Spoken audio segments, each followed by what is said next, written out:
d'être prêt quand on est dans ce bar à prendre la parole, à l'écouter. On rappelle que c'est un bar, donc ça veut dire que pour être entendu, il faut parler fort et plus fort que les autres. Parce que voilà, il n'y a pas d'amplification, il n'y a rien du tout. Toutes les paroles se valent, hein, la bière est au même prix pour tout le monde, donc ça veut dire que voilà, n'importe qui peut prendre la parole. Même si c'est vrai que nous avons identifié 3 personnes à qui nous allons la donner plus spécifiquement au départ, ça ne vous empêche pas de vous scandaliser, de vous offusquer, de vous lever et de contredire. Tout est possible, il n'y a pas de cacahuètes, mais ça reste un bar, et c'est parti. Et la dernière thématique qui sera abordée durant cette dernière séance est celle qui s'affiche ici, tout simplement, et aussi simple, largement que ça, l'innovation managériale. Pour en parler autour d'une bonne table de café, c'est affiché, on accueillera effectivement Laurence Bastien, Judith Marie et Émeric Martin. Et la première personne à qui j'ai envie de poser des questions cet après-midi, vous allez pouvoir l'applaudir si vous l'aimez bien, ou moins si vous ne la connaissez pas. Merci d'applaudir Laurence Bastien de Fruis.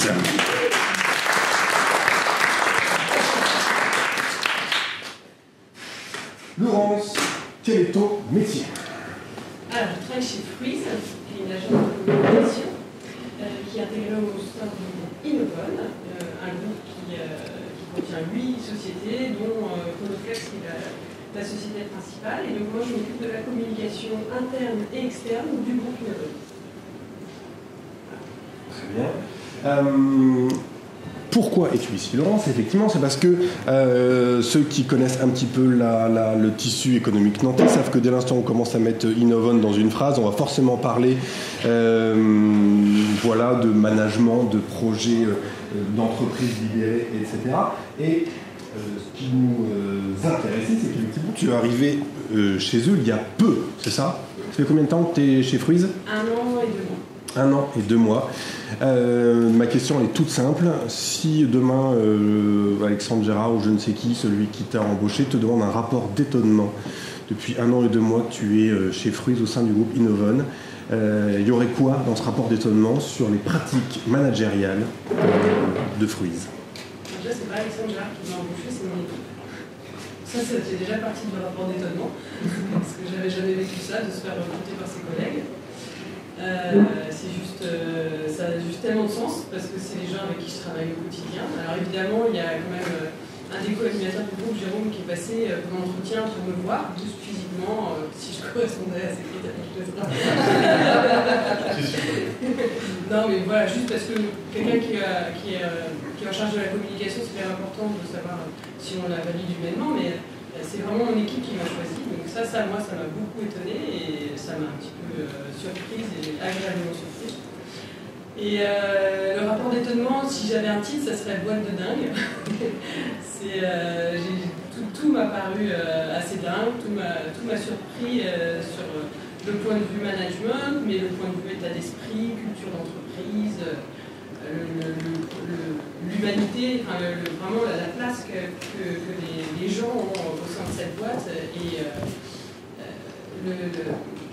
la considération que les uns ont pour les autres, c'est vraiment comme une famille. Et je déteste dire cette phrase, ça fait tellement cucu. Je confirme, ça fait hyper cucu. Et ça ne fait pas avancer le schmilblick. Quand je vais le matin au boulot et que j'ouvre la porte, je me sens un peu comme chez moi, comme à la maison, ou comme avec. D'ailleurs, j'ai un collègue que j'appelle mon tonton, parce qu'il s'appelle comme mon tonton, et mon tonton, je le vois jamais, donc on a décidé que c'était lui, et moi je suis sa sœur, parce qu'il ne voit jamais sa sœur qui s'appelle Laurence aussi, enfin bref. On a des liens de... C'est incompréhensible, s'il est ton tonton mais que t'es sa sœur... Ouais. Il n'y a que nous pour le comprendre. Ouais. Ça nous fait bien rire, tous les matins. J'ai une marraine professionnelle que j'ai choisie au bout de 6 mois, parce qu'au tout début on a un parrain ou une marraine d'intégration dans notre équipe, et au bout de 6 mois, une fois qu'on connaît bien les gens, on choisit quelqu'un qui va nous suivre, qui va nous accompagner dans notre vie chez Innovon. Et du coup, j'ai une marraine avec qui je m'éclate, avec qui j'ai un super échange et avec qui je prends beaucoup de plaisir à passer des moments. Je suis aussi marraine de 2 personnes du coup, depuis que je suis là. Donc j'ai mes fillots que je vais voir. Qui sont aussi mes cousins, mais bon, c'est compliqué. Voilà. Enfin, bref, c'est des petites illustrations, je peux vous dire, sur une phrase un peu cucu. Au final, c'est vraiment des choses que je vis et que j'assume complètement. D'accord, donc pour les gens qui se disent « Hey, cool, ça a l'air trop bien sa vie chez Freeze, ses collègues sont devenus sa famille, etc. » mais qui se demandent, mis à part embaucher sa propre famille, et encore, c'est même pas dit que ça marcherait aussi bien, comment... qu'est-ce qui produit ce sentiment et cette culture? Comment toi tu l'expliques dans ce que tu observes en termes de management, d'organisation? Qu'est-ce que... C'est le fait qu'on soit tous concernés, en fait. Tout le monde a un peu ce sentiment, c'est un peu comme notre boîte, en fait. Encore une fois, ça c'est une conséquence, c'est ce que cherchent tous les managers. Moi, il faudrait que tout le monde soit concerné. Donc, pour moi, ça c'est une conséquence. Je veux une cause.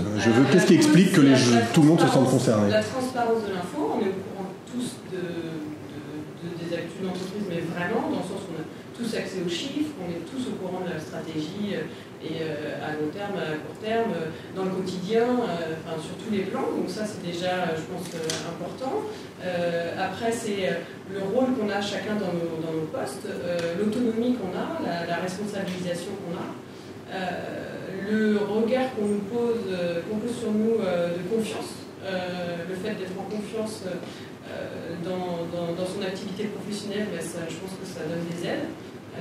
Donc le côté humain, famille, c'est évidemment aussi lié beaucoup à tous les événements qu'on fait. On agit beaucoup pour la culture d'entreprise, la bonne ambiance, mais si on faisait que ça, ça n'aurait pas du tout le même impact sans cette partie vraiment d'autonomisation, de responsabilisation dans le travail.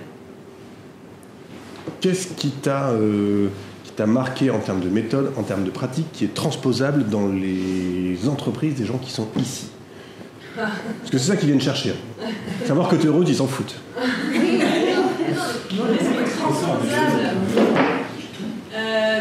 Tout, parce qu'on se dit tout. Alors c'est vraiment une grande phrase et c'est applicable sur plein de sujets. C'est-à-dire qu'on est transparent sur nos dossiers. Nous, chez Freeze, on a un brief tous les lundis où chacun fait la revue de ses projets. Donc on sait qui fait quoi et en plus on sait demander de l'aide ou apporter des idées, etc.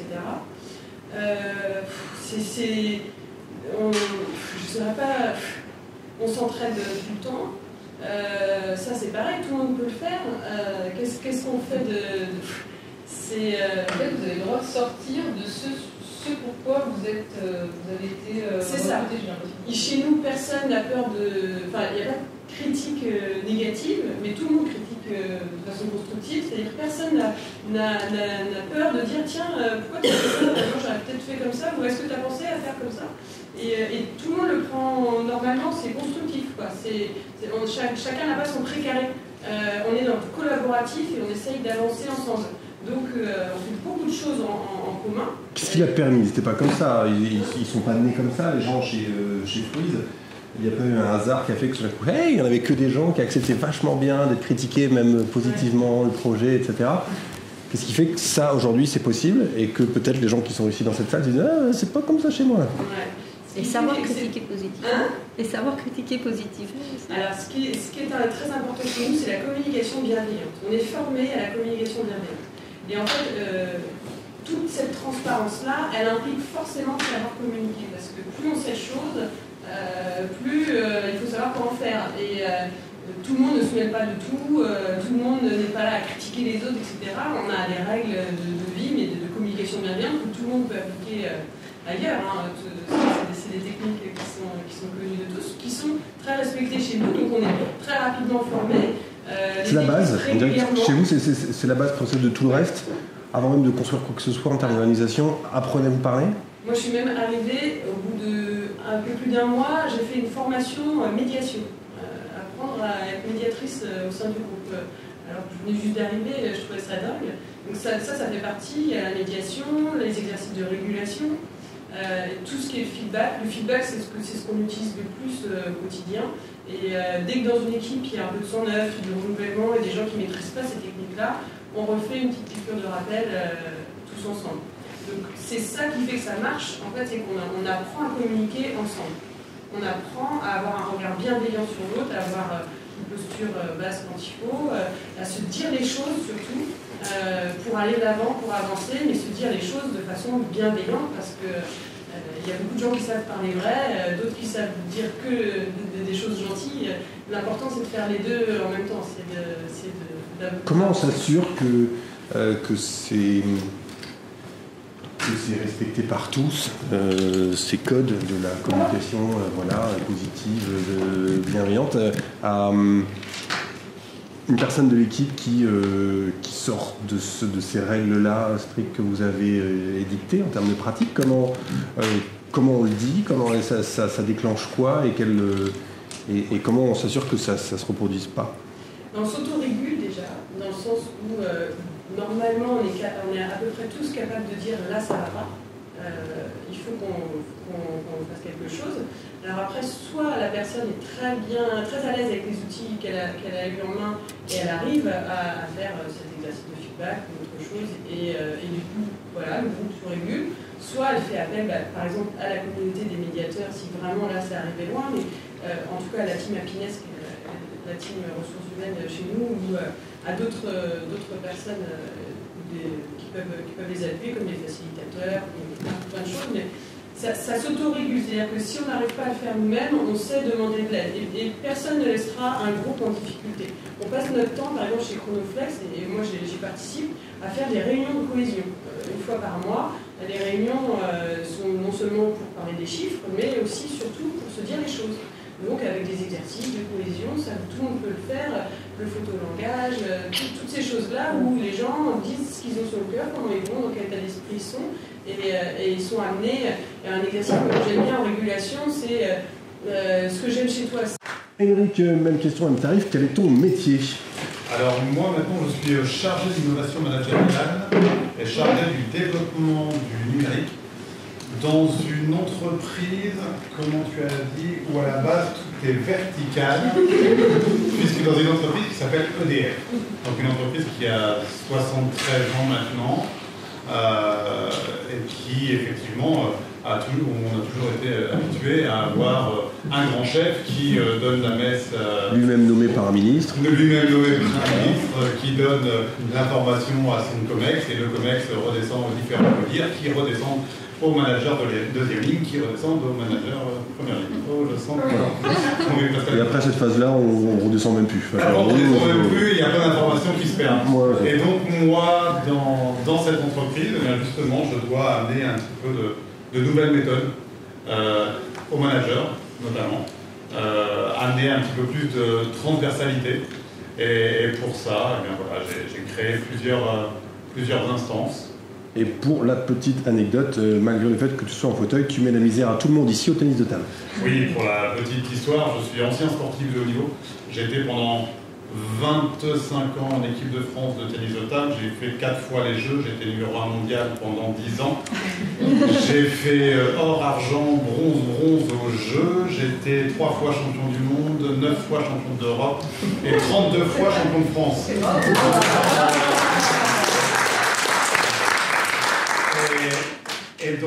N'applaudissez pas, vous l'encouragez, il se la pète. Et... Ouais. Merci, il y a les gens de DM qui viennent d'arriver qui m'ont pas entendu dire.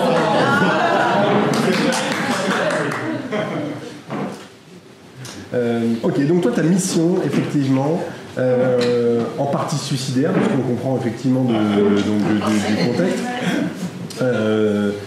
tu me disais, est d'amener la cible, ce sont les managers, essentiellement dans son travail, pour les amener à adopter des nouvelles méthodes. De quelles méthodes on parle et pourquoi EDF a choisi de te payer pour faire ce tâche?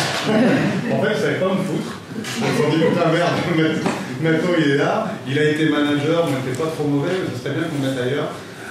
Non, en fait, moi, de par mon expérience effectivement de sportif, j'ai été aussi capitaine de la délégation française en 2008 à Pékin, et j'avais ce but de fédérer 13 équipes pour en faire une seule et même équipe. Donc pour que chacun se soutienne, etc. Pas pour qu'il y ait un chef qu'il faut soutenir comme ça.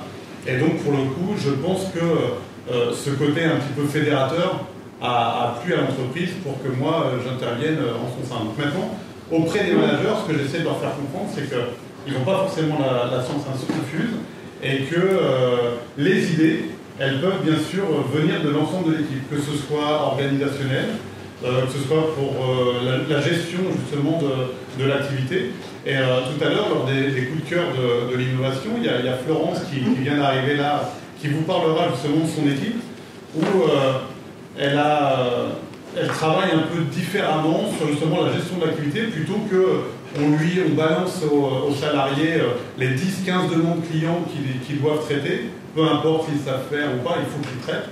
Bien là, les conseillers vont chercher en fonction de leurs compétences et de leur appétence. Et en fait, lorsque je fais quelque chose que j'aime faire, je le fais plus vite, je le fais sûrement mieux, je le fais avec plus de plaisir, et pour le coup, je gagne même du temps pour aider mes collègues qui, eux, peut-être sont à la bourre sur leur propre demande. Donc c'est vraiment une façon de travailler chez nous, nouvelle, qui n'est pas nouvelle chez Freeze, a priori, puisque vous êtes en plein dedans. Mais voilà, chez nous, c'est quelque chose Quand, donc, du coup, ta mission qui consiste à former ces managers aux nouvelles méthodes, etc., donc vous commencez par quoi, avec quels résultats et en rencontrant quelles difficultés, quels freins, quelles portes dans la gueule? Alors, moi, au début, je suis arrivé un peu innocent sur le poste en me disant « Je me demande de faire ça, c'est vous. Ils vont tous être derrière moi. Je vais embarquer tout le monde, les managers bien évidemment qui comprennent que l'intelligence collective c'est important, hein Bruno. Donc ça s'est passé comme ça. Ça fait pas bien. Et en fait non, on s'aperçoit que les managers, notamment les plus anciens, sont sûrs de leur fait, ont toujours managé comme ça. Donc pourquoi est-ce qu'on viendra changer puisque ça fonctionne? Mais on a également injecté de la jeune génération dans les différents collaborateurs qui, eux, ne fonctionnent pas forcément sur le même principe.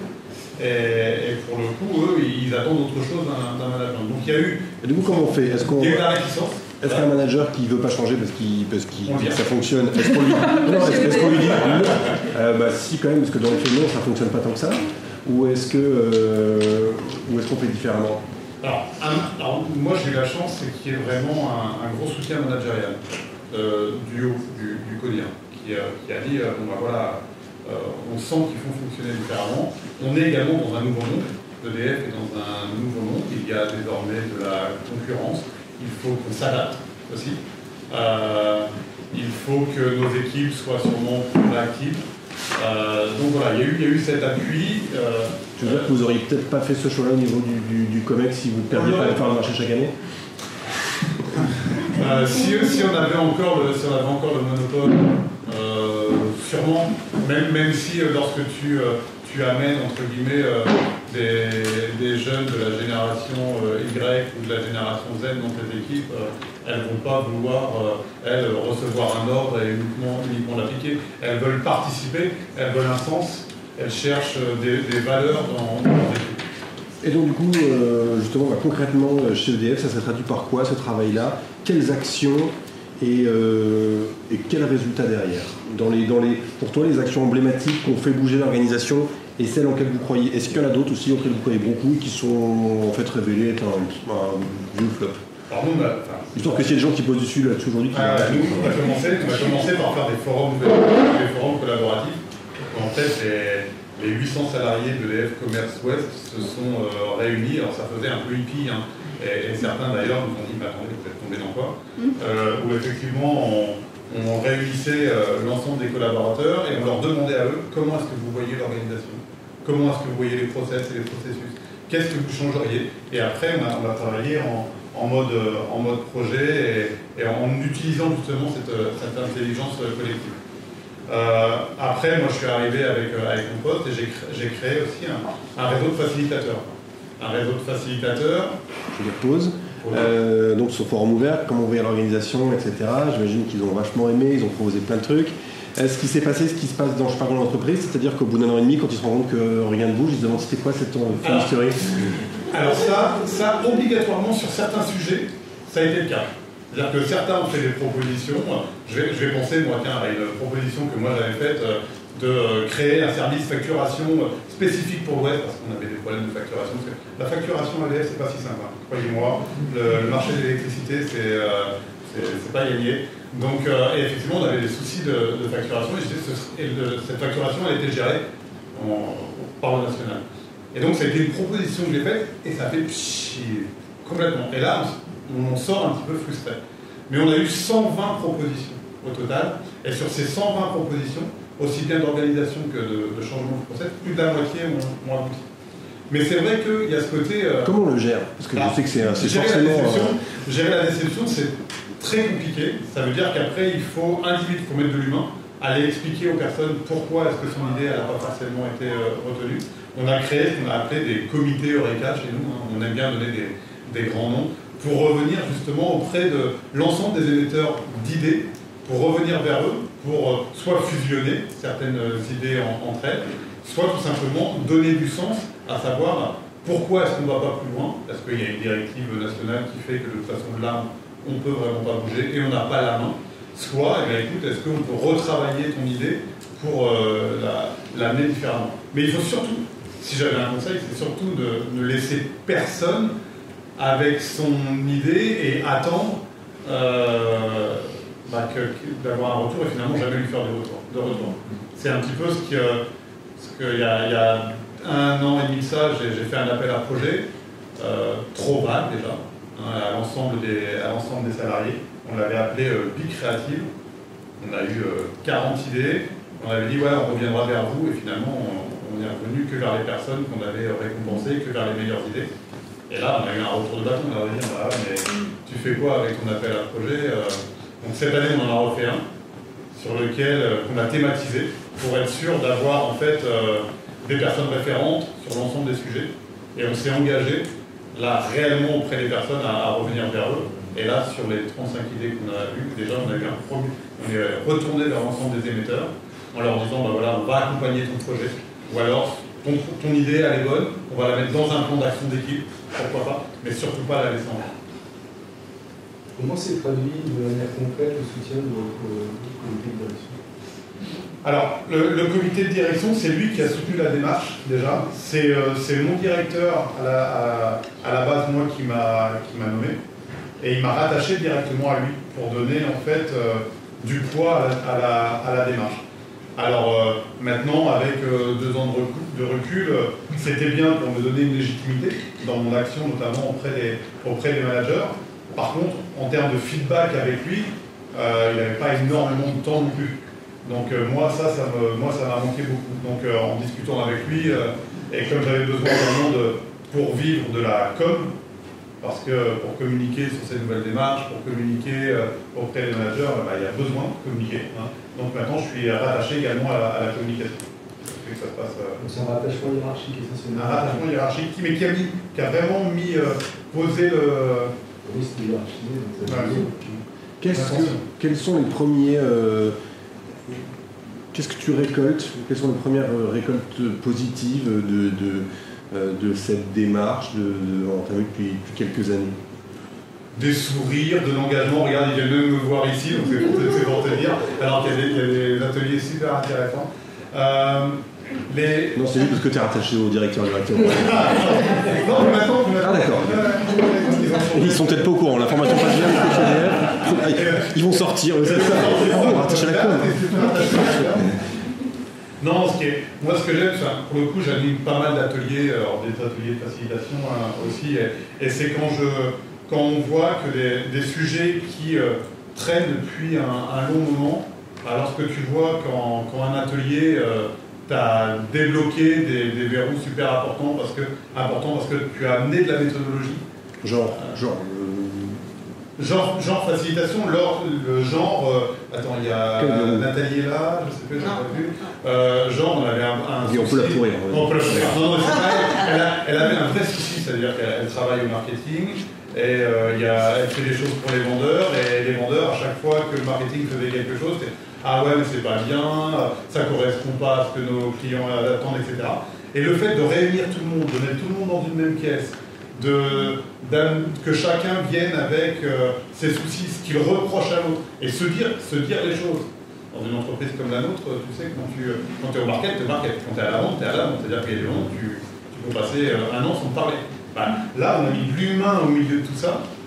C'est-à-dire, j'ai une phrase que je refuse de comprendre, mettre de l'humain au milieu de quelque chose. Et ben moi, je suis venu au milieu de tout. On lui fait dire tout ce qu'on veut à cette C'est phrase. vrai. Eh bien, on a amené de la discussion, on a amené de l'échange, on s'est confronté à nos problématiques différentes et communes, et pour le coup, on a trouvé des solutions ensemble. Voilà. Cool. Eh bien, merci beaucoup. On va en reparler. Mais juste à présent, j'aimerais du coup maintenant entendre, et vous pourrez l'applaudir si vous souhaitez, Judith Marie, s'il vous plaît.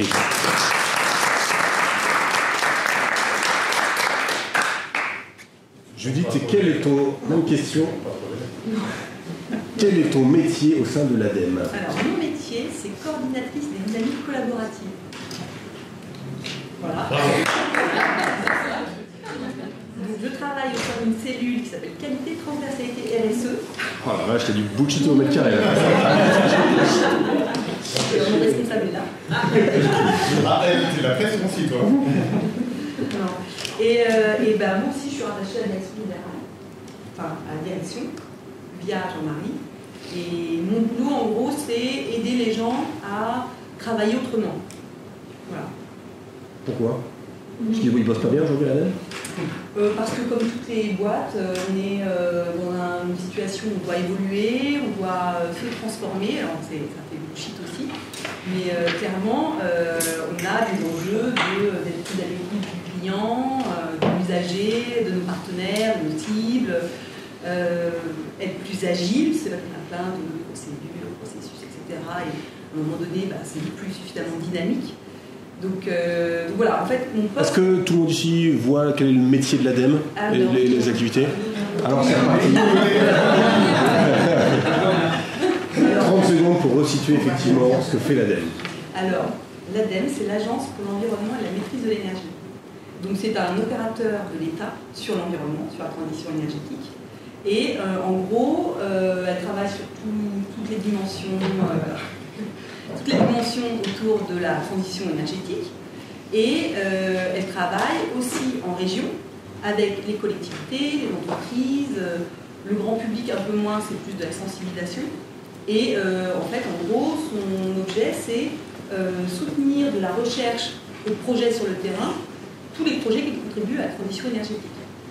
C'est clair? Voilà. Très bien. Et EDF et l'ADEME même faire des conférences en même temps. Et se faire un table. Ouais. Par contre, pas de photo, faut pas que ça sorte. Ok, et donc, tu me racontais en préparant cette séance qu'effectivement, toi, une partie de ton boulot est de répondre aux demandes des équipiers ou des managers en termes de l'ADEME qui ont identifié qu'il y avait une ressource en termes de méthodologie, en termes de projet, pour justement amener du collaboratif dans les équipes et dans la satisfaction des besoins du projet. Et moi, ce qui m'intéresse, c'est justement votre structure est suffisamment ancienne et l'expérience, on commence à en avoir, et qu'aujourd'hui, tu poses des conditions. Tu poses des conditions, c'est-à-dire que quand quelqu'un vient te dire « Hey, est-ce que tu peux m'aider à monter un projet collaboratif là-dessus ?» Eh bien, on ne dit pas banco tout de suite. On vérifie 2-3 trucs avant. Qu'est-ce qu'on vérifie? Oui et non. Parce qu'en fait, je ne pose pas de conditions. Quand quelqu'un vient me voir en disant « J'aimerais bien essayer ça, est-ce que tu peux m'aider ?» Je dis toujours oui. Mais ensuite, j'essaie de travailler sur les conditions de réussite d'un atelier, d'une démarche, voilà. Donc la personne vient me voir, dit voilà, pour mon séminaire d'équipe, je voudrais faire quelque chose de collaboratif. Non, et par exemple, je voudrais les faire adhérer à mon projet. Ils se fait fusiller. Aujourd'hui, ça n'existe pas. Les gens, je pense, ont peur de mourir la nuit s'ils ne veulent pas faire du collaboratif sur leur séminaire. Voilà, il y a aussi un effet un peu de mode, et du coup, parfois, on vient me voir. Mais en même temps, à l'ADEME, il y a aussi ce terrain-là, on a envie d'essayer des nouvelles choses. Donc, c'est pas forcément, on se dit on tente et on verra. C'est la culture scientifique un peu de l'ADEME qui explique ça ou pas? On cherche ce côté justement un peu... Je sais pas trop. Oui, peut-être la curiosité. Il y a quand même une culture d'innovation, je pense, à l'ADEME, qui est là depuis longtemps. Et donc ce souhait de faire d'innover. Voilà. Okay. Donc ils viennent et ils me disent, voilà, je voudrais faire tel séminaire. Et en fait, on passe énormément de temps à travailler sur l'objectif de ton atelier. C'est-à-dire, qu'est-ce que tu veux vraiment? Quel est ton objectif? Ton équipe, elle fonctionne comment? Voilà. Et en fait, on les accompagne là-dedans. Et une fois qu'on a défini l'objectif, qui est assez long en général, là, ensuite, on a... En général, on est d'accord que quand ils viennent, il y a un objectif, et puis ils en ont un ou ils pensent en avoir un. Non? Oui, ils partent avec un objectif de base qui est tel projet, j'aimerais les mobiliser, par exemple. Ça peut être ça. Ok. Et pourquoi toi tu te dis, ok, on va bosser sur l'objectif? Parce qu'en fait, ils ont déjà leur idée et ils voudraient mobiliser les gens. Enfin, c'est pas toujours le cas, mais souvent ils se disent, bon voilà, moi je pense que cette idée-là elle est intéressante et je voudrais les mobiliser. Et en fait, l'idée c'est aussi de faire un peu de pédagogie pour dire, mais tu sais, si tu les mobilises, c'est parce que tu les associes à la définition de ton objectif. Enfin, les associer, ça veut dire le définir ensemble, par exemple. Voilà, ça peut être ça. Et c'est vrai qu'au départ, ils ne sont pas forcément là-dessus. Voilà. Donc il y a tout un accompagnement sur les enjeux du projet, en fait. Quels sont tous ces enjeux et qu'est-ce qu'on veut adresser avec le groupe.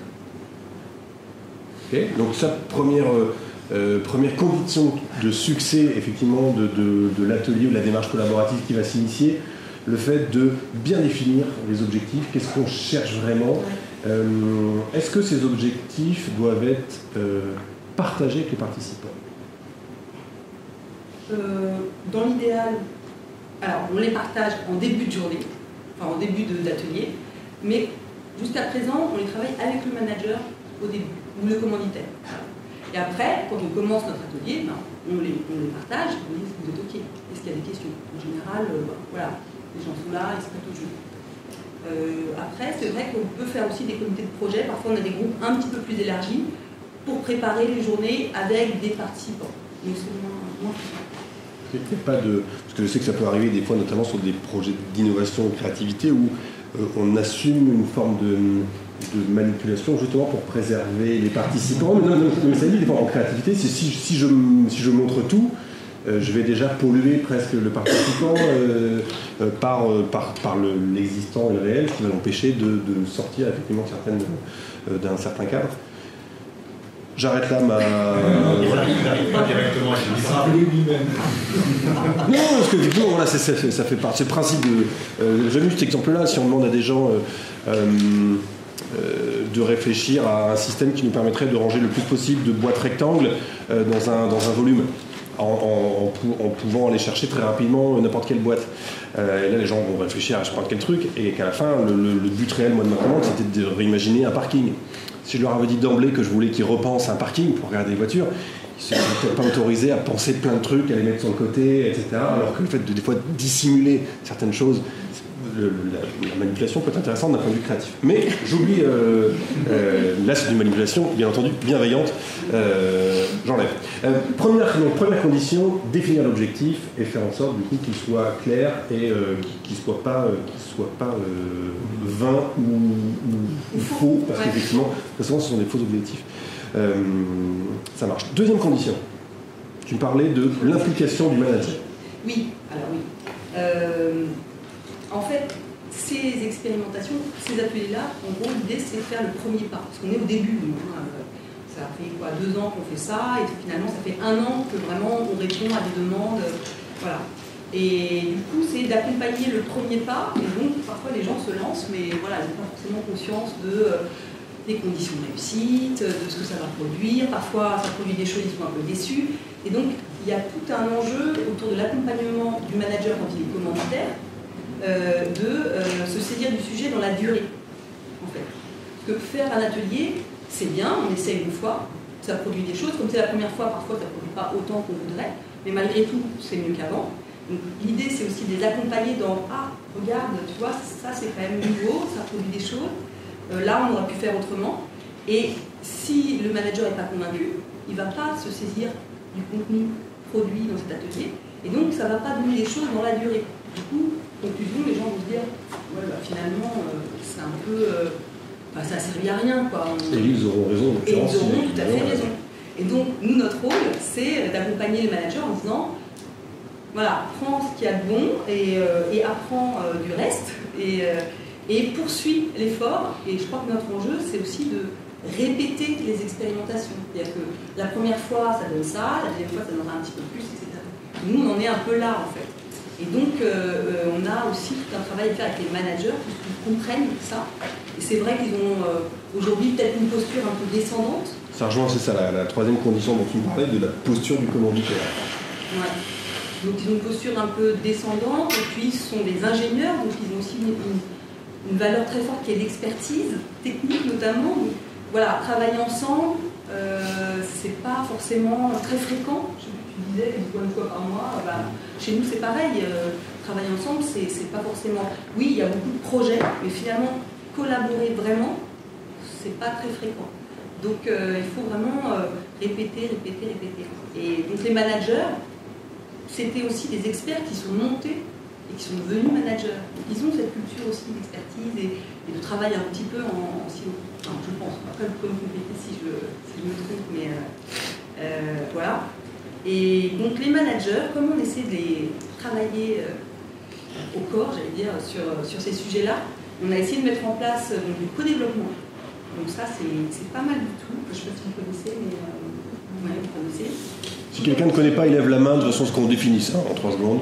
Alors, le co-développement, c'est en gros des groupes de pairs qui apprennent sur des sujets, par l'action, et en gros, ils relisent des projets ou des problèmes. Donc, il y a un client qui a un problème ou un projet, il y a des consultants qui vont l'aider à cheminer, trouver des solutions, des projets, etc. C'est très structuré, ça dure 3 heures. Et en fait, ils apprennent à se faire aider, à aider, à s'écouter. À mettre leur ego un peu de côté. Voilà, et puis dans la durée, ça peut donner, on espère, plus d'entraide, plus de transversalité, plus d'écoute, voilà. Et donc c'est quelque chose qui est très concret et opérationnel, comme ça les managers n'ont pas l'impression de perdre leur temps, et ça les aide vraiment parce qu'ils ont des tâches complexes. Et en même temps, ça les fait bouger un petit peu en termes de posture, et donc ça peut les amener aussi ailleurs et à favoriser ensuite à cette intelligence collective au niveau de leur équipe, par exemple. Voilà. Et puis, prochain enjeu, on va essayer de mettre en place une formation pour les managers qu'ils souhaitent, pour les aider à développer leur potentiel collaboratif. Voilà. Donc, il y aura tout ce qui est CMV, communication, etc. Donc, c'est un peu, on essaie d'appuyer sur différents boutons. Et voilà. Je me retourne sur les... Vous voulez que d'autres enfermer de ce que Judith nous parle, ça vous, sur ces conditions aujourd'hui qu'elle pose pour réfléchir à un projet, ça rejoint votre façon de faire, vos soucis du quotidien? Oui, alors ça rejoint effectivement lorsque un manager vient vers moi en disant voilà, j'ai besoin que tu m'aides pour tel ou tel projet. C'est la définition du besoin qui est vraiment importante. Et on travaille effectivement beaucoup dessus, et également sur quel type de livrable tu veux à l'issue de l'atelier.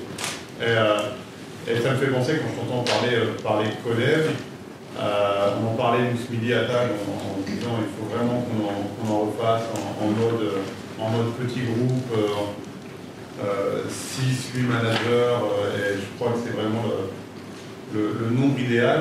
Et ça me rappelle également un échec que j'ai eu dans ma mission, c'est que j'avais essayé, lors d'un séminaire manager avec 170 managers, de faire différents ateliers collèges, avec, en y mettant en plus des facilitateurs à chaque table, pas suffisamment formés au collège, et j'ai vécu un après-midi un peu chaotique, parce qu'effectivement, toutes ces méthodes sont vraiment intéressantes lorsqu'elles sont bien maîtrisées. Et tout le monde ne peut pas se dire comme ça, ah tiens, je vais être facilitateur d'un atelier de co-développement ou d'un atelier de facilitation, etc. Il faut vraiment appréhender la démarche, la méthode. Là, ces 2 jours, ils peuvent donner envie à plein de personnes de rentrer dans la facilitation, mais ça ne suffit pas, il faut réellement se former. C'est le moment où vous allez pouvoir tous, autant que vous êtes, poser des questions. Vas-y. Nous, on fait du flash codex plutôt chez Fruits parce qu'on trouve ça un peu plus rapide. Tous les 2 mois, on consacre 1 heure. On peut faire aussi des méthodes de 3 heures, mais c'est vrai que sur les petits sujets, et je trouve ça super très puissant. Chacun vient avec son sujet, on les met dans un chapeau et on tire parce qu'on a tout le temps de tout traiter et on commence 2 mois après. Et moi, ça m'a vraiment fasciné cette façon de travailler.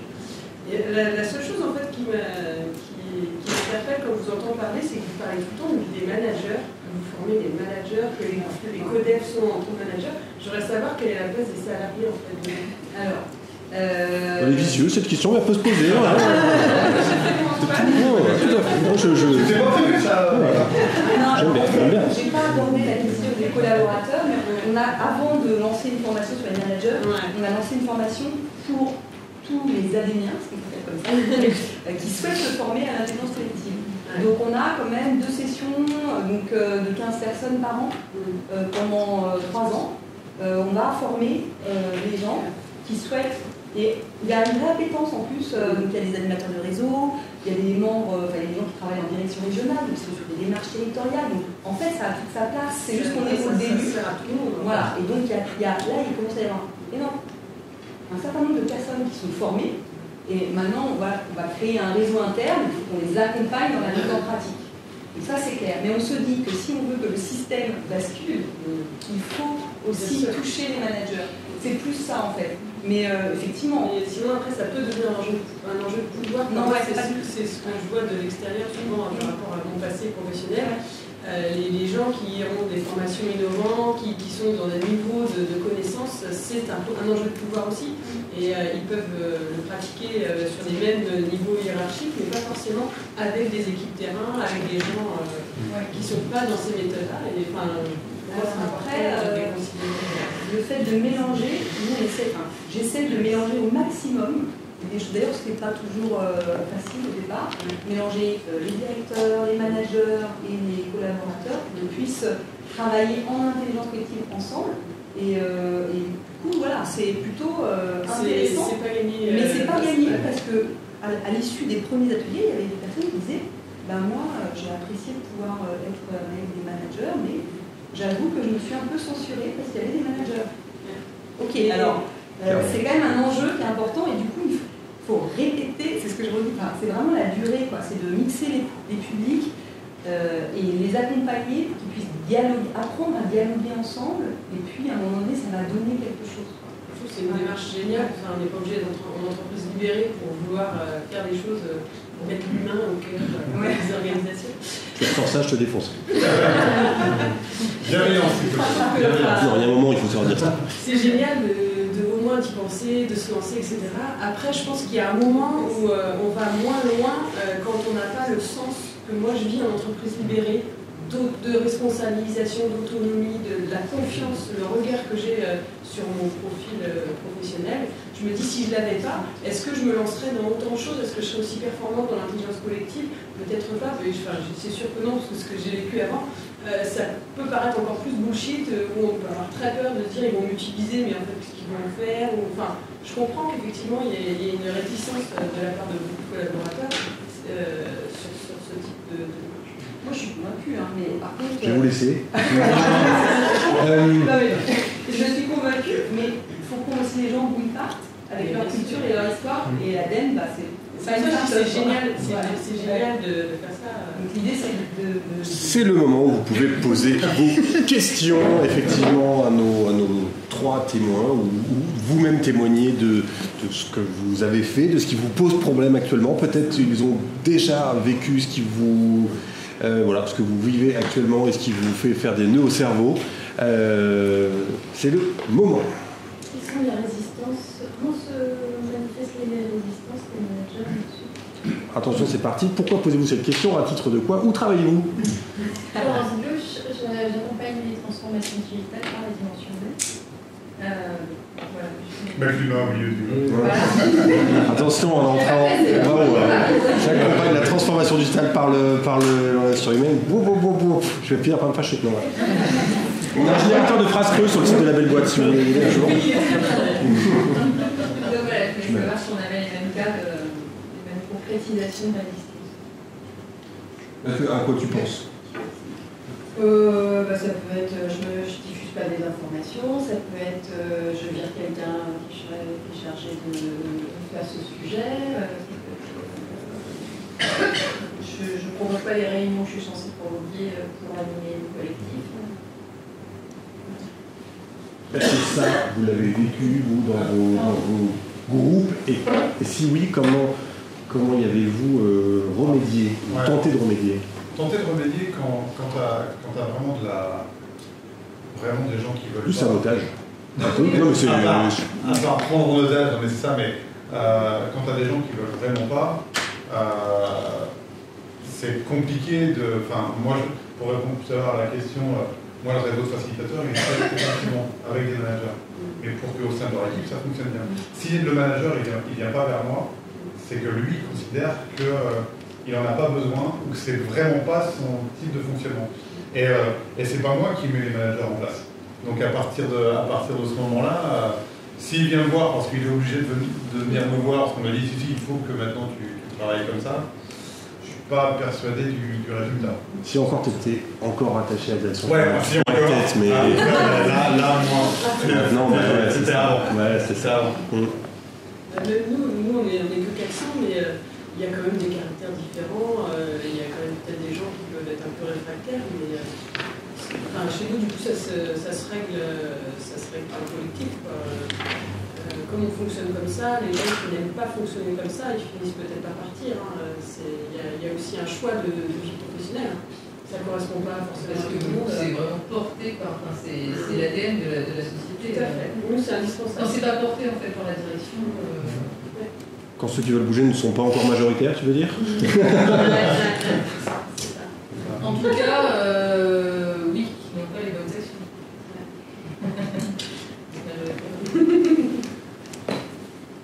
Oui, alors Karine, RH, donc ma question est très orientée.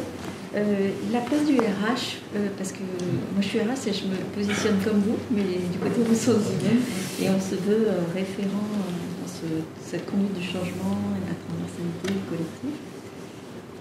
Comment vous fonctionnez avec eux? Alors, effectivement, c'est une démarche qui aurait pu être portée par les RH. Pas que par la direction générale. Non, mais pas que par une personne effectivement qui arrive. Nous, ça a été porté au début par l'ensemble de la direction. Le RH a aussi été impliqué, mais ne l'a pas pris à bras-le-corps.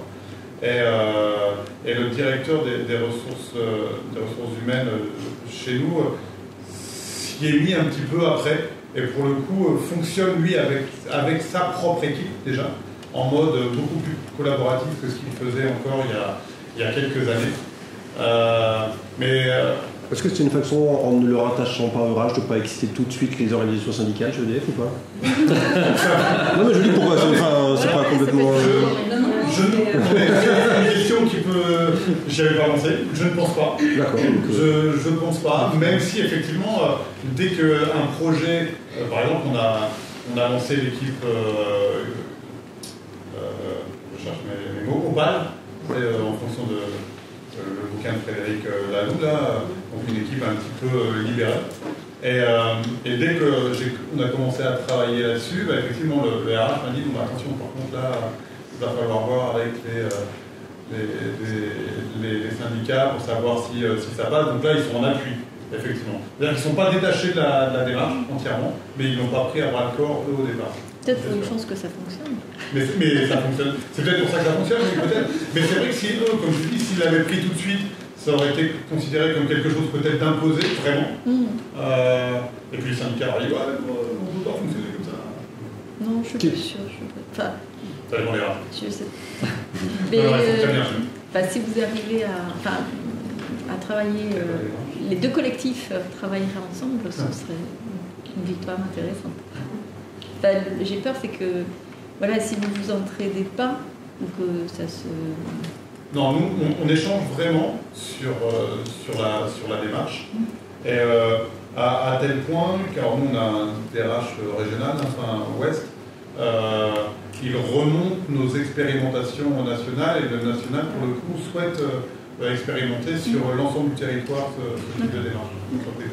Est-ce que je peux creuser? Du coup, j'y avais pas pensé avant, mais je monte ma question sur les organisations syndicales ou autres organisations du personnel, sur comment ils se positionnent par rapport à cette démarche transversale-là. ils sont plutôt favorables, ils sont plutôt inquiets, ils sont plutôt circonspects. Plutôt favorables, parce qu'on travaille sur le bien-être aussi, hein, le bien-être du salarié, l'équilibre vie pro-perso. Là, nous, on est en train de travailler avec des équipes qui, normalement, sont de la relation client et qui sont 4 heures par jour au téléphone. On est en train de bosser sur du télétravail. Donc, c'est des métiers à la base où, normalement, on n'allait pas du tout là-dessus. Donc, elles font attention, par exemple, sur le télétravail, ah bah oui, mais ça peut être que en back-office, parce que si vous prenez du front office, il y a des risques acoustiques, etc. Donc elles sont plutôt bienveillantes envers les salariés et envers la démarche. Enfin, y a pas de... Julie, je te voyais sourire de la façon de quelqu'un qui n'est pas complètement toujours d'accord. Sur quoi? Là-dessus? Non, je réfléchissais en fait, je me disais chez nous comment c'est. Et en fait, je n'ai pas la réponse. Okay. Parce que le RH est absent. Alors nous, on a un enjeu, pour être honnête, de raccrocher la RH, notamment le co-développement, ça aurait pu être la DRH qui le lance. Et en fait, là, ça a été une opportunité parce que je connaissais le co-développement, parce qu'on a réussi à avoir des facilitateurs formés, etc., de manière via le ministère. Et du coup, on l'a créé comme ça, puis la DRH a dit, d'accord, quoi. Sauf que maintenant, en fait, on est en train de créer une communauté managériale. Et quelque part, il faut qu'on passe le relais aussi, qu'on travaille ensemble là-dessus, quoi, avec la DRH. Donc on en est au début et on a un enjeu à ce niveau-là. Sinon, il va leur rester la paye et c'est tout, quoi. Mais pourquoi pas? Enfin, je veux dire, je suis prête à scier ma branche. Moi, l'idéal, c'est que les managers seraient des super héros vis-à-vis de leurs équipes, ça ne me pose pas de problème. Mais par contre, si les deux organisations travaillent en parallèle, c'est dommage parce que pour le coup, le côté collectif qui est vendu, il n'est pas complètement réel dans l'entreprise, c'est ça. On chemine ensemble. Mais voilà, c'est ça, c'est-à-dire que même s'il y en a un qui démarre la démarche avant l'autre, à un moment donné, on se retrouve. Il faudra se retrouver. On remettra de l'humain au cœur du truc. Dehors.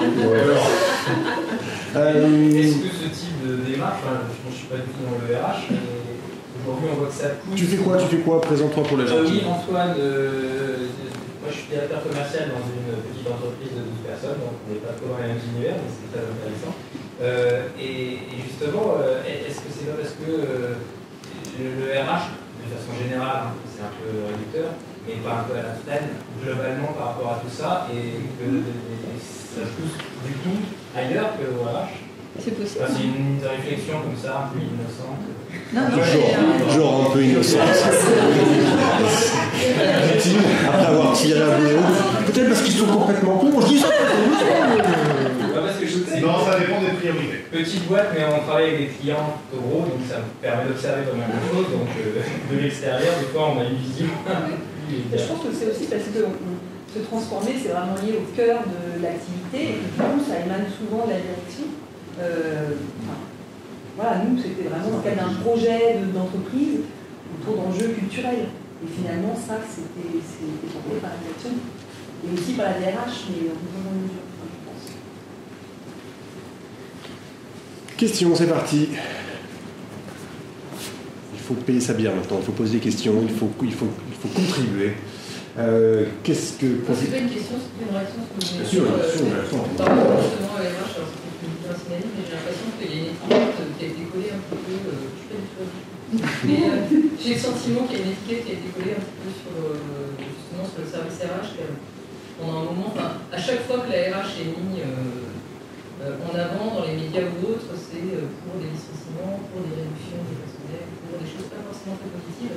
Et que du coup, pour pouvoir porter ces sujets-là, finalement, on a créé des intitulés de postes un peu différents parce que les ressources humaines avaient un historique un peu négatif.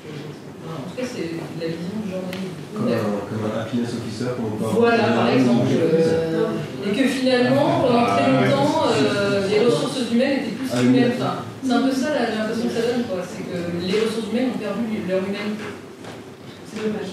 C'est et dommage. du coup, on a créé des postes parallèles pour porter l'humanité. Enfin, c'est un peu Ça, nous, ça s'appelle la team happiness. Elles, parce qu'il y a deux garçons. Mais ils ne veulent pas s'appeler les ressources humaines, ils veulent s'appeler la team happiness. Et pour autant, leur quotidien n'est pas toujours très rose. Ils veulent faire des licenciements aussi quand ça va pas. Mais dans la bonne humeur.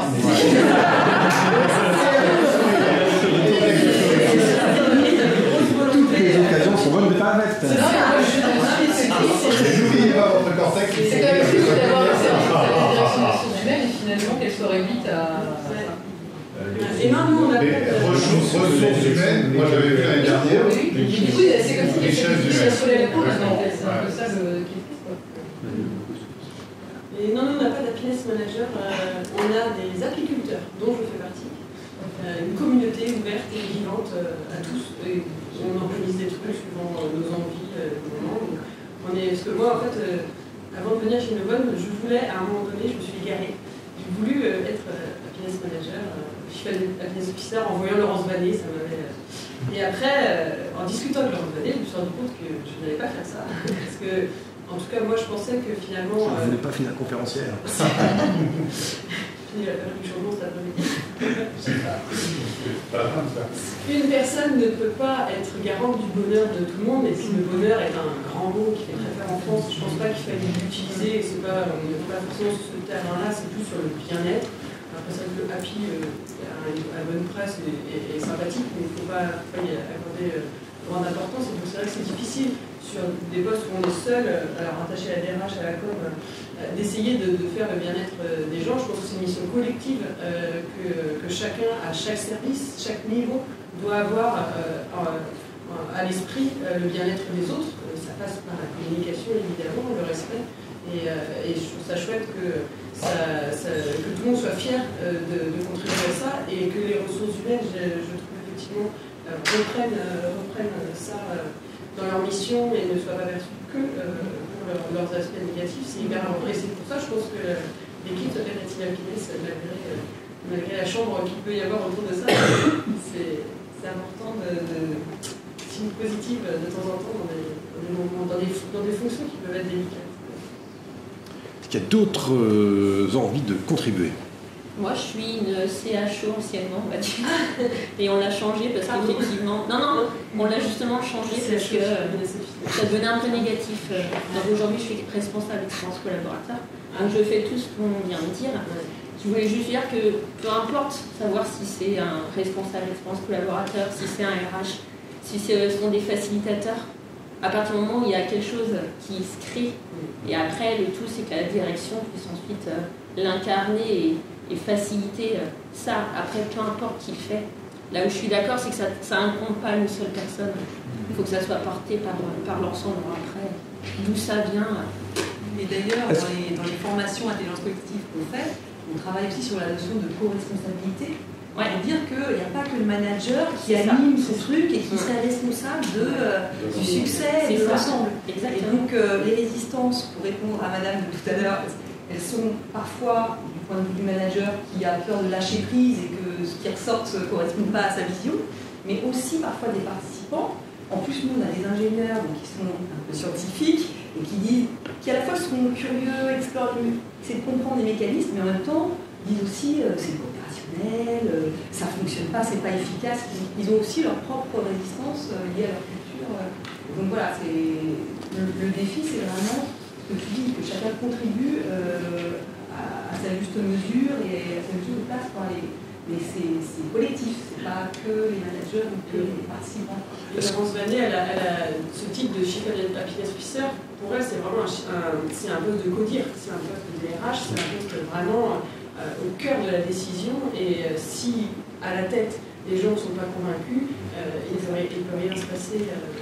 Puisque l'idée de ce comptoir du REC, c'est effectivement de partager des retours d'expérience. Est-ce qu'on peut juste un tout petit peu, tu peux préciser plus quand tu dis que c'était devenu négatif Parce que les médias se sont emparés du poste et en fait, pour finir, quand on parlait des Chief Happiness Officers, c'était juste mettre un baby-foot, une corbeille de fruits et puis un jeu de fléchettes.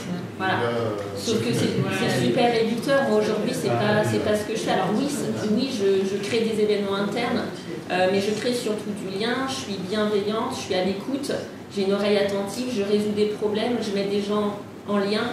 J'aide aussi les gens à grandir sur leur posture managériale. Enfin voilà, je suis une facilitatrice. Je me rends compte que finalement je suis une facilitatrice, mais voilà pourquoi on l'a changé, c'est parce que ça devenait trop réducteur le titre, parce que ce sont les médias qui se sont emparés de ça et qui l'ont toujours présenté de cette manière-là, parce que c'est le haut de l'iceberg en fait. Donc c'est plus facile de présenter une CHO parce qu'elle a mis en place un baby-foot que parce qu'elle a mis en place des ateliers d'intelligence collective, parce qu'elle a mis des gens en relation, parce qu'elle a été bienveillante, elle a été dans l'empathie, elle a été dans l'écoute. Parce que c'est ça, en fait, on est un peu psychologue, hein, on est un peu tout ça. Donc il y a un moratoire sur le baby-foot maintenant dans les entreprises françaises. Quelqu'un qui vient qui demande le baby-foot, c'est tout ça, c'est fini. Les médias, il y a Julie de Funès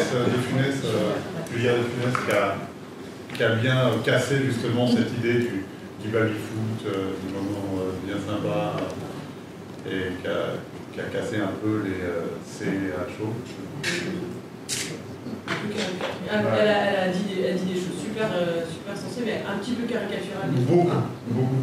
Mais sinon, globalement, c'est très sensé. Le principe de ne pas réduire le bonheur à ça. Tant que ça se saurait. J'ai toujours dit nul au baby-foot. Il est super tournoi, hein. On n'a rien à faire d'être caricaturé là-dessus. On est plein de foot aussi.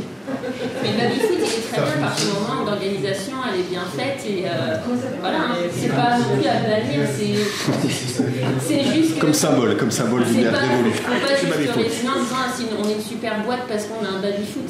Mais si l'entreprise elle est bien organisée, si les interactions sont constructives et qu'en plus il y a un baby-foot, génial. Tant pis, on le brûle pour le symbole. Il vous reste à peine 7 minutes si vous voulez encore intervenir dans cette séance pour prendre la parole, pour poser des questions, pour vous scandaliser. Je sais pas, je parle aux gens qui... J'avais juste un retour d'expérience, c'est ce que vous avez dit là, par rapport sur vos employés qui vous ont embauchés. J'ai une collègue qui a, je ne sais pas comment Philippe, je travaille à Russe. Et j'ai une collègue qui a eu exactement la même démarche, un collaborateur qui est sorti de sa boîte et qui m'a fait venir. Moi je trouvais ça génial, je peux même discuter avec elle, parce que je trouvais le principe vraiment sympa. Après le retour, elle était super contente, ça marchait très bien avec son équipe. Mais le retour qu'elle me faisait, c'est qu'elle se sentait peut-être des fois un peu prisonnière de son équipe aussi. Ils sont venus la chercher qu'une cagoule avec un truc, c'était un peu trop. Du coup, le sens, c'est quel équilibre entre le manager qui va chercher son équipe ou l'équipe qui va chercher son manager. Du coup, on se retrouve l'équilibre, est-ce qu'on n'est pas prisonnier l'un de l'autre ou est-ce qu'on peut... Est-ce que c'est parce qu'il vient nous chercher, on n'est pas prisonnier et on s'engage vis-à-vis de son équipe? En fait, je suis désolée parce que j'ai déconnecté au début. Ça va m'intéresser, vous allez voir, on va discuter. On va discuter, puis elle va faire. Oui et non, dans le sens, je pense que c'est super important de choisir les gens avec qui on travaille. Elle a publié un article sur LinkedIn sur le sujet de la gaz. Après, la dépendance affective, elle est un peu partout. Enfin, moi, je l'ai ressenti. Moi, j'ai vécu 13 ans dans une entreprise où j'ai fini par être en souffrance au travail et j'étais aussi en dépendance affective avec le patron qui m'avait recruté et auprès de qui je me sentais extrêmement fidèle et redevable et au final qui m'étouffait et qui me faisait beaucoup de mal. Donc, je pense que c'est un peu... Tu as recréé un oncle dans ta nouvelle entreprise. Il y a un côté salaud un peu. Ça t'interroge. Dans une petite structure aussi, je ne sais pas si on dit la même chose dans les grands groupes, peut-être pas, mais en tout cas, je pense que le recrutement est quand même marqué d'affection, sans trop même les gens qui travaillent, mais il y a effectivement de l'humain, et quand l'humain prend toute la place, peut-être. Après, moi, je ne me sentirais pas du tout... en tout cas prisonnière, enchaînée, au contraire. Alors à la différence de mon ancienne boîte où justement j'ai dû partir et quand je suis partie, la peur au ventre, on m'a claqué la porte au nez, on m'a dit que je les trahissais. Là je sais très bien, j'ai vu des débats. C'était vrai D'un coup, ça aurait pu. Oui, non. Et pour le coup, ici j'ai vu des départs et on les fait des départs ça m'a vachement surpris. Et il y a beaucoup de gens qui reviennent aussi, il y a des gens qui sont partis, d'ailleurs dans le journal interne, là je suis en train d'écrire un article sur Ils sont revenus, le retour des Jedi. Voilà, il n'y a pas trop de tabou là-dessus, les gens, on leur souhaite le meilleur, même si c'est sûr qu'il y a des départs qui se passent plus ou moins bien, il y a comme partout, mais je serais triste de quitter mon équipe avec qui j'ai créé des liens forts, mais je sais que si c'est bon pour moi, eux ils me comprendront, ils ne me jugeront pas là-dessus. Ça, je trouve que c'est quand même une force malgré cette dépendance un peu affective.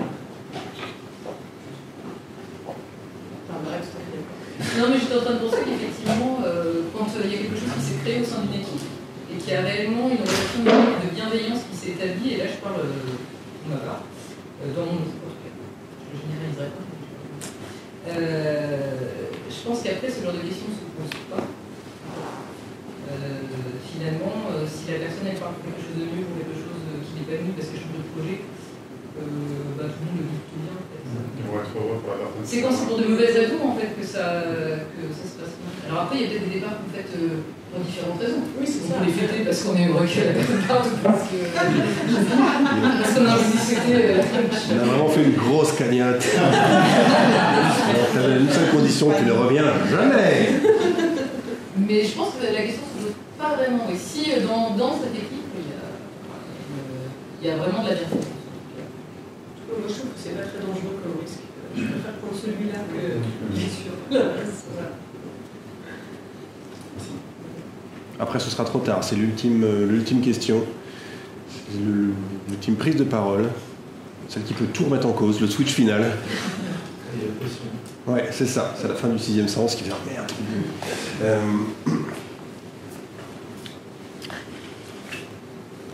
Je sais pas, je m'adresse aux gens qui prennent la note depuis le début mais qui disent rien.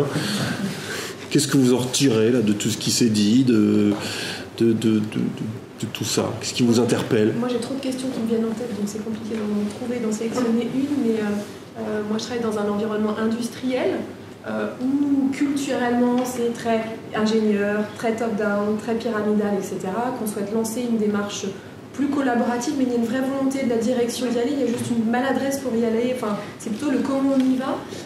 Voilà, je me dis qu'il faut aussi accepter d'être peut-être pas dans le juste dès le début et qu'on va faire des erreurs, et du coup il y a aussi cette culture de Stadler qu'il faut qu'on arrive à inculquer, parce qu'on est ici dans une culture pour faire bien tout de suite, il faut penser le process, la manière d'avancer, il faut que ce soit bien tout de suite, mais ça ne marchera pas comme ça, quoi. Donc, voilà. Donc ma question serait quel conseil éventuellement, enfin quel retour d'expérience vous auriez à partager sur ça, pardon? Lancez-vous. Ouais.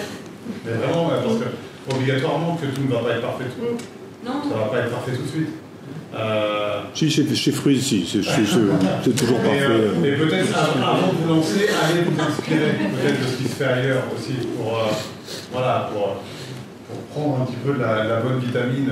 Allez chez Fruits, allez voir comment d'autres fonctionnent et puis faites-vous accompagner aussi. Et faites-vous accompagner, ne le faites pas tout seul. On ne peut pas faire ça tout seul. Voilà. En tout cas, c'est la mode. C'est un mot efficace. Et se faire accompagner par quel genre de truc? Par qui? Il y a plein de... par exemple, moi, une bonne expérience, j'ai 5 psychologues qui font ça à longueur de journée, mais il y a plein d'autres coachs, consultants qui dont c'est le métier. Hein. Nous, on est partis de notre vécu. Et en gros, pour schématiser, Alexandre Gérard, le jour où il a tout laissé, il s'est dit, je fais quoi de ma vie? Et comme tout le monde lui demandait comment tu as fait ça, il s'est dit je vais peut-être passer le reste de mon temps à transmettre ce que je viens de vivre. Donc il s'est formé au coaching et puis il a créé une activité qui maintenant mobilise pas mal de personnes chez nous. Et on le voit, hein, c'est un parcours qui est indispensable pour les gens qui se lancent dans la démarche pour le codir. Parce que effectivement les équipes, lancez-vous, essayez des choses, mais pour que ça aille loin, pour que ça fasse vraiment quelque chose, il faut que le codir soit accompagné, échange, se transforme. On comprenne ce que ça veut dire, quoi. Ça soit eux-mêmes, que ce soit une démarche. Ça sert. Les effets de code, c'est là. Au contraire, ça peut soulever l'inverse. Non, mais je crois que c'est aussi ce que vous dites, c'est pas forcément un effet de com', c'est aussi parfois de la maladresse où on comprend pas exactement, on sent qu'il faut y aller, mais on sait pas comment. Mais en fait, il faut lancer un truc, moi je dirais ça, puis après on analyse, puis après on relance le truc d'après, puis le truc d'après, quoi. Mais la stratégie comme ça. Un baby-foot, un truc. Se faire accompagner, ça évite pas mal de casser, quoi. C'est comme dans la vie aussi, en général, quand on se rend dans quelque chose, on a envie d'avoir des avis d'experts autour de soi, on demande conseil, c'est pareil. Il ne faut pas avoir d'orgueil, il ne faut pas se dire j'y arriverai tout seul. Voilà, je pense qu'il faut aller chercher chez les autres aussi, aller picorer. Chez les artisans du changement, c'est ça. Par exemple, monsieur. Y a-t-il une dernière question qui vous nourrit l'estomac si vous ne la posez pas maintenant? Si ce n'est pas le cas, mesdames et messieurs, eh bien, je vais vous libérer. Je vais vous demander de remercier nos intervenants.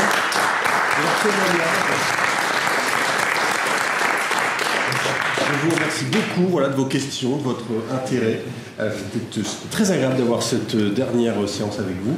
Et donc je me joins à l'organisateur pour vous inviter à la clôture de cet événement qui se passe, je crois, là dans la grande salle à partir de maintenant. Donc voilà. Et bravo Antoine pour les deux restes avec toi et bravo pour ton animation. Gratuitant, très pertinente.